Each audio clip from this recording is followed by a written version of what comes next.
This program was provided in part by the Corporation for Public Broadcasting and by the financial support of viewers like you. Reach for the speed, reach for the whistle, go where the rail may run. Reach for the words, reach for the story, follow the rainbow sun. To a shining time station, where dreams can come true, waiting there for you.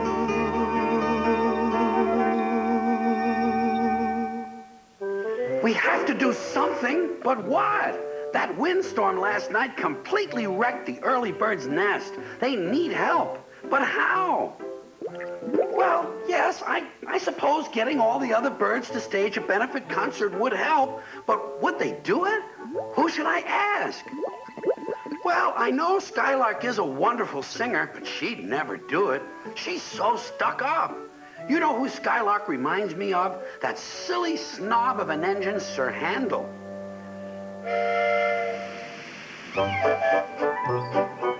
Skarloey and Rheneas work on the railway that weaves round lakes and along mountain sides.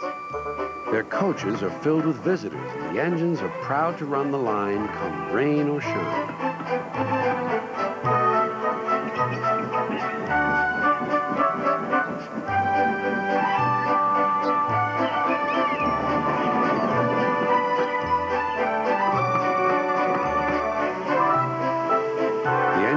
Never let their passengers down, but they are old and they tire more easily. Their drivers understood this and they spoke kindly to them. There's more than enough work for both of you on this railway. The manager is sending 2 more engines to help us run the line. Skarloey and Rheneas were pleased with this news and promised to give the new engines a big welcome.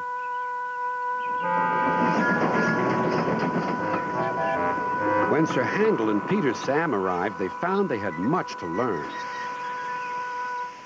What a small shed, grunted Sir Handel. This won't do at all. We're much too good for this old shack. I think it's nice, said Peter Sam. Huh, replied Sir Handel. What's that rubbish? Shh, said Peter Sam. That's Skarloey. He's famous. And then he whispered to Skarloey. I'm sorry, Skarloey. Sir Handel's upset now, but he's quite nice, really. Skarloey felt sorry for Peter Sam. Now, Sir Handel, said the fireman, I will get you ready for work. I'm tired. Let Peter Sam go. He'd love it. No, you're first. Sir Handel puffed away to fetch his coaches. He didn't like the look of them at all. Whatever next? Those aren't coaches, they're cattle cars. Woo, screamed the coaches. What a horrid engine. It's not what I'm used to, clanked Sir Handel.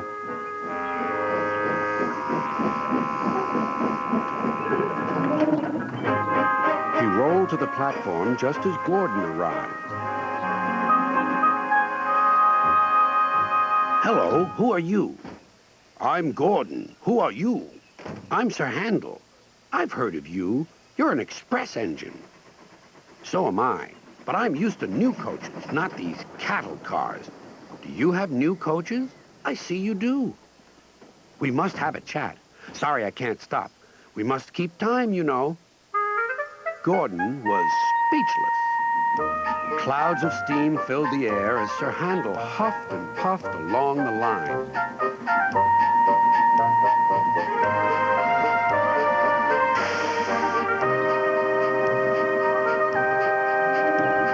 He was still cross when they reached the top station. Sir Handel was hoping for a rest, but his driver thought otherwise. We'll leave the coaches now and fetch some cars from the quarry. Cars, snorted Sir Handel. Cars. I won't. So there. Sir Handel was about to cause a great deal of trouble. Told you, said Sir Handel.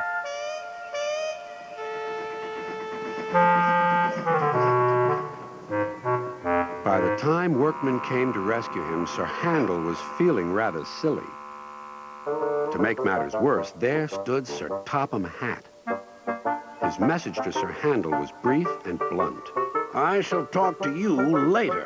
Then he and the fireman left with Peter Sam. Sir Handel felt sillier still. "Come on," said his driver. "Let's get you back on the rails." When Sir Handel crawled home, he found Sir Topham Hatt waiting for him. "You're a very naughty engine.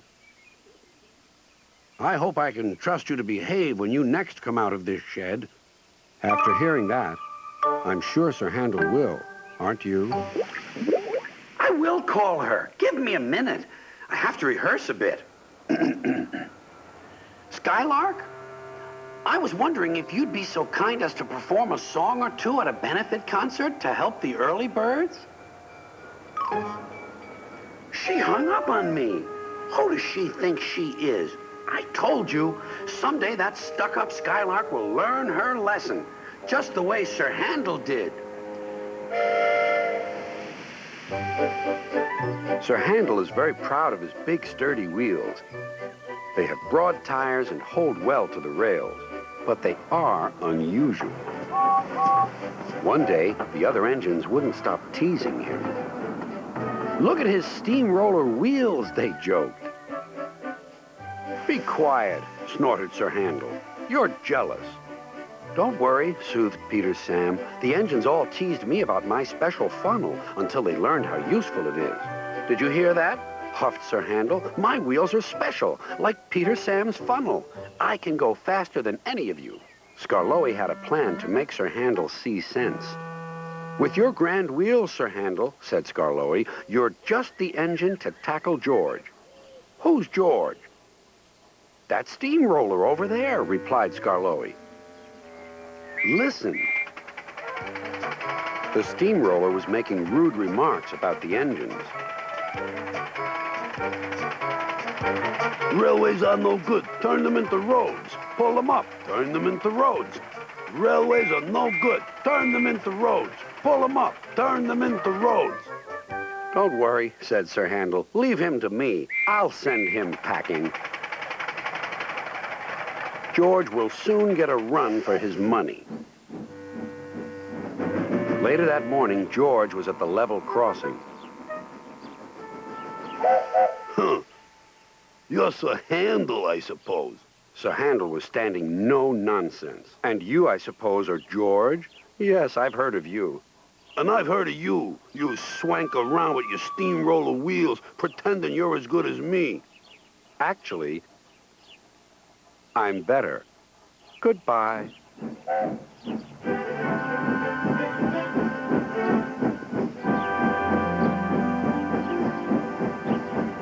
George chuffered on, fuming. Later that day, Sir Handel brought a special load down after the last train had gone. When he had reached the road, he saw George traveling home. Sir Handel tried to attract his attention. "Beep, beep, beep."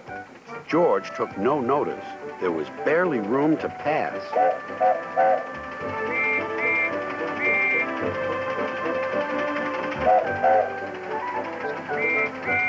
Sir Handel was cross.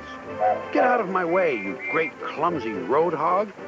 I don't move for imitation steamrollers. You don't know the road. Get out of my way." Then there was trouble.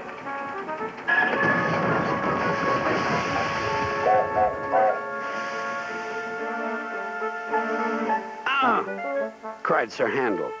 "That was your fault." "No, it wasn't. It was yours." Everyone was arguing about who was to blame. "Hello, hello, hello," said a policeman ominously. "And what's going on here?" This made everyone stop arguing. They set to work clearing up the mess instead. Next day, the workmen put up a fence between the road and the railway. Then they went away, taking George with them. Sir Handel thought he had made George go away.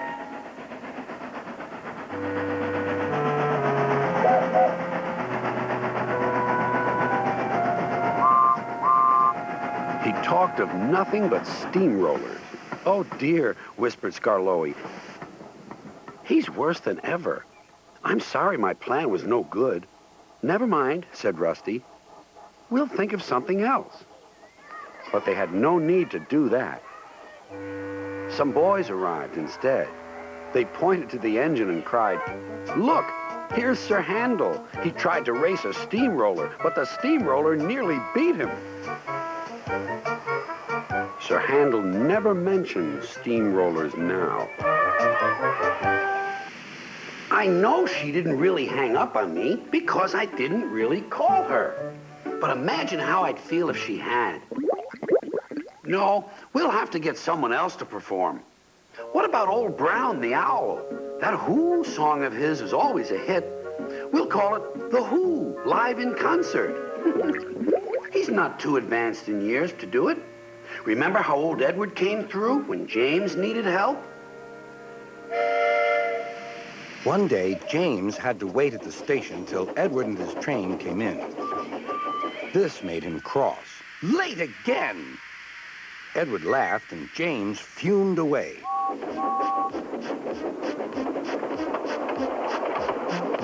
After James had finished his work, he went back to the yard and puffed onto the turntable.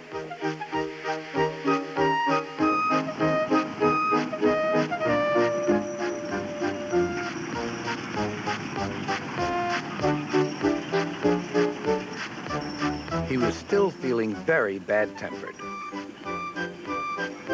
Edward is impossible, He grumbled to the others.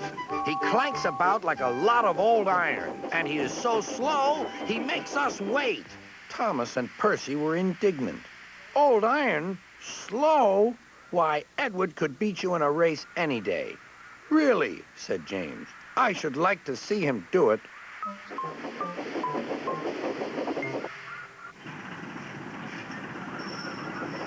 Next morning, James's driver was suddenly taken ill. He could hardly stand, so the fireman uncoupled James ready for shunting.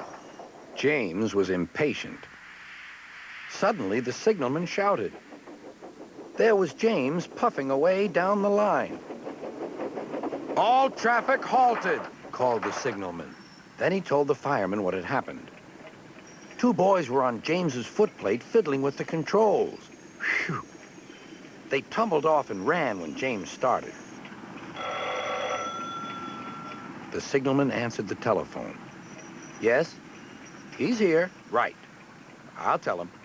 The inspector's coming at once. He wants a shunter's pole and a coil of wire rope. What for? Wondered the fireman. Search me, but you'd better get them quickly. The fireman was ready when Edward arrived.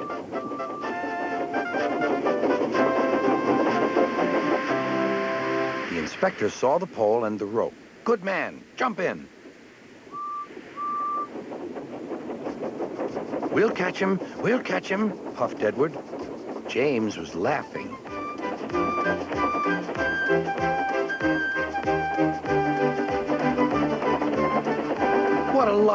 What a lark, he chuckled to himself. Suddenly, he was going faster and faster. He realized that he had no driver. What shall I do? I can't stop. Help! Help! We're coming, called Edward.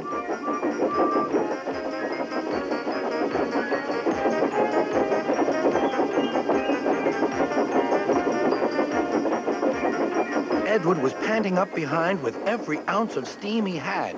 At last, he caught up with James.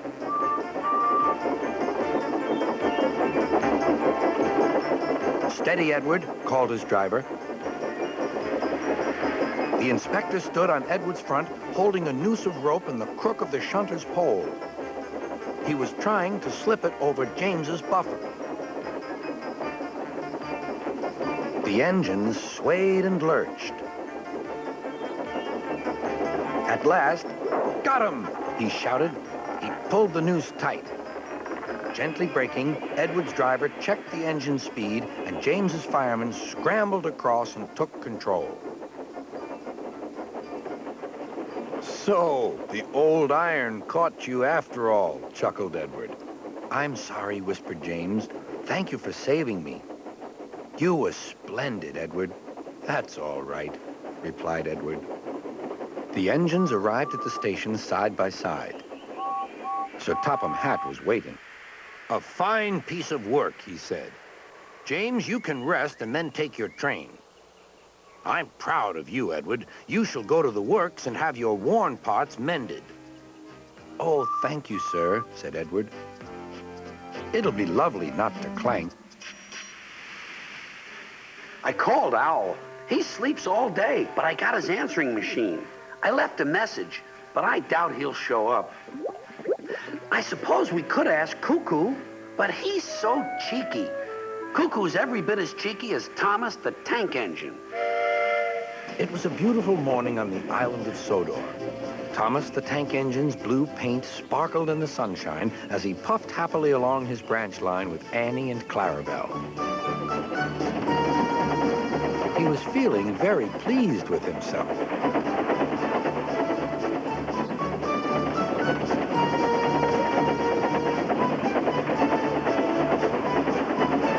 Hello, Thomas, whistled Percy. You look splendid.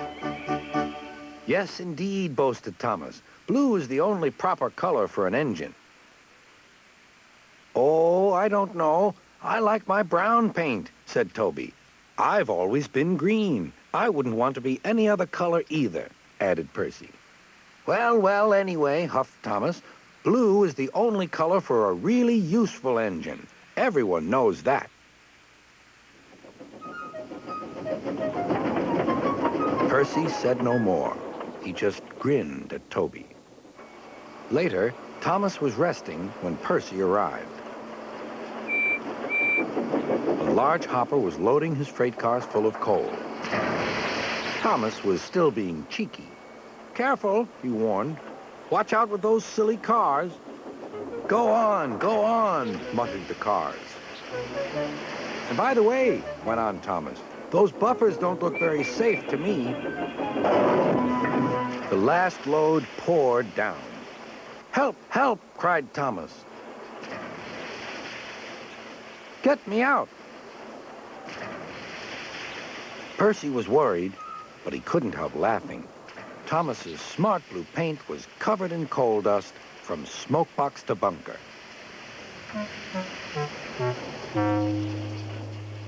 Ha ha, chuckled Percy. You don't look really useful now, Thomas. You look really disgraceful. I'm not disgraceful, choked Thomas. You did that on purpose. Get me out.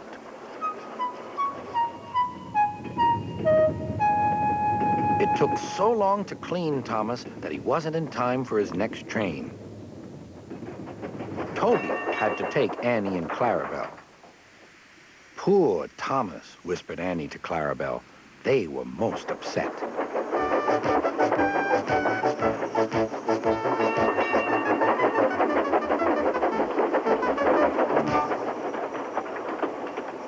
Thomas was grumpy in the shed that night.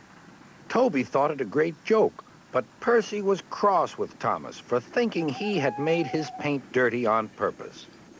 Fancy a really useful blue engine like Thomas becoming a disgrace to Sir Topham Hatt's railway. Next day, Thomas was feeling more cheerful as he watched Percy bring his cars from the junction. The cars were heavy and Percy was tired.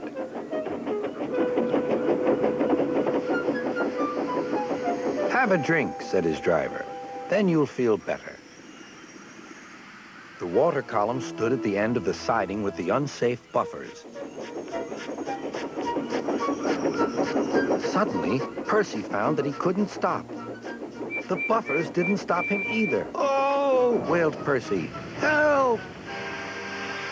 The buffers were broken, and Percy was wheel-deep in coal. It was time for Thomas to leave. He had seen everything. Now Percy has learned his lesson, too, he chuckled to himself.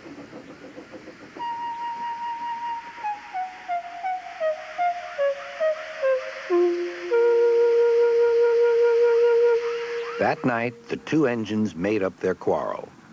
"I didn't cause your accident on purpose, Thomas," whispered Percy. "You do know that, don't you?" "Of course," replied Thomas, "and I'm sorry I teased you. Your green paint looks splendid again, too. In future, we'll both be more careful of coal." So, that lets out Skylark, Owl, and Cuckoo. Is there anyone else to ask? Blue Jay? Surely you jest. You know what Blue Jay is. The bully of the neighborhood.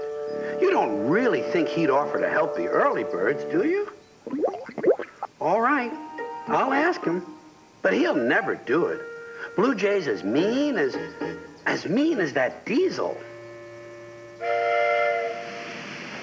Stepney's visit to Sir Topham Hatt's railway was coming to an end.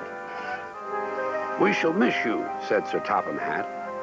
Then he turned his attention to all the other engines. "My railway is very busy, and I'm pleased with you, but you need help.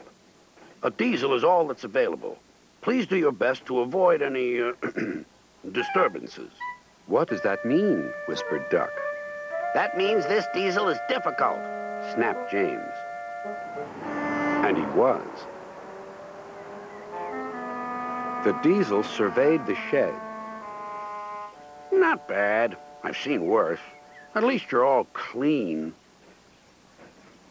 The engines glared. It's not your fault, but Sir Topham Hatt should scrap you and get engines like me. A fill of oil, a touch on the starter, and I'm off. No bother, no waiting. They have to fuss round you for hours before you're ready. The engines were furious. Next morning, they held an indignation meeting round the turntable.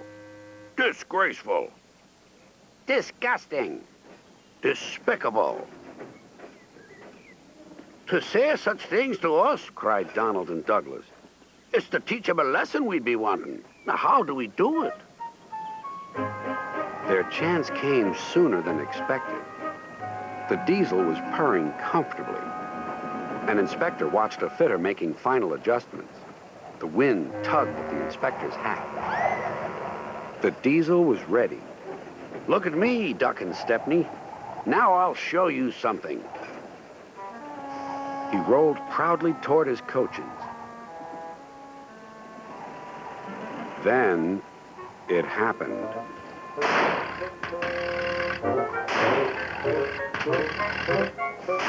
Shaking and spluttering, the diesel stopped. Meanwhile, the inspector was looking for his hat. The diesel seethed with fury as Duck and Stepney pushed him back to the shed. My hat, exclaimed the inspector. You sucked it through your air intake. Bother your hat. The heavy train's due out. You'll have to take it, Duck. Stepney, will you help, please? Thank you, sir, cried Stepney. I'd like a good long run on my last day. The engines were soon ready. Gordon will take over from halfway, so get the train to there. Good luck. Don't worry, smiled Stepney. We'll get there, and be early, too. The cavalcade moved carefully over the rails and out to the open line. Now for a sprint, puffed Stepney. I'm ready when you are, replied Duck. Soon they were whizzing through Edward Station. And next they charged at Gordon's Hill beyond.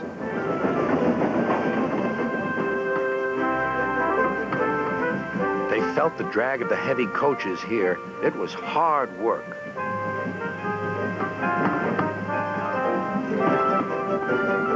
At last they were running smoothly along the line toward the big station.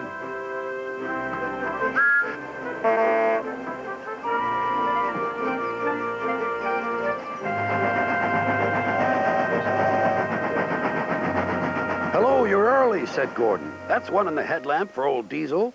James says he's sick as boiler sludge and sulking in the shed. Serves him right for saying we're out of date. And Gordon chortled away. Next day, everyone came to say goodbye to Stepney. Come back and see us soon, whistled the engines. And you are always welcome on my Bluebell Railway, too, replied Stepney. Then he puffed away. And what about Diesel? He'd slipped out while no one was looking. But he left two things behind: a rather nasty smell and a battered bowler hat. Just listen to that. Everyone we asked showed up to help the early birds. Fine feathered friends, that's what I'd call them. There's a lesson in this for all of us. I just can't think of what it is. Oh, I remember.